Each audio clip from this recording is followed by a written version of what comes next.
হিলফুল হুজুর সংগঠনের পক্ষ থেকে গতবার একটা আয়োজন করা হয়েছিল, এবার একটু ব্যতিক্রম আয়োজন হয়েছে। সেটি হচ্ছে দুস্থ এবং অসহায় মানুষদেরকে কম্বল বিতরণ করা।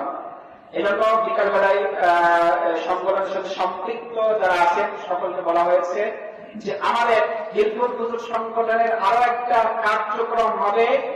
আমাদের এলাকায় প্রাইমারি স্কুল এবং হাই স্কুল আছে এবং বিভিন্ন মাদ্রাসা আছে। এই সমস্ত প্রাইমারি, হাই স্কুল, মাদ্রাসার সব শিক্ষার্থীদের একটা লিস্ট আপনার আমাদের কাছে থাকবে। বিভিন্ন পরীক্ষা যখন হয় সেই সময় যারা ফার্স্ট, সেকেন্ড, থার্ড হয় তাদেরকে আমরা পুরস্কৃত করব।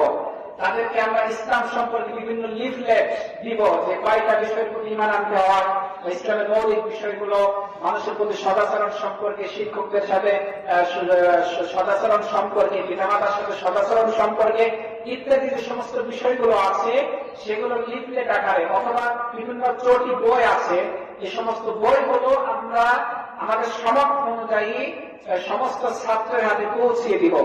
এমন কোন শিক্ষার্থী থাকবে না যে শিক্ষার্থীর হাতে হিলফুল হুজুরের এই দাওয়াত পৌঁছবে না। রাজি আছি তো ইনশাআল্লাহ? তাহলে সামনে আমরা চেষ্টা করলেই হয়। বিভিন্ন জায়গায় এগুলো আছে।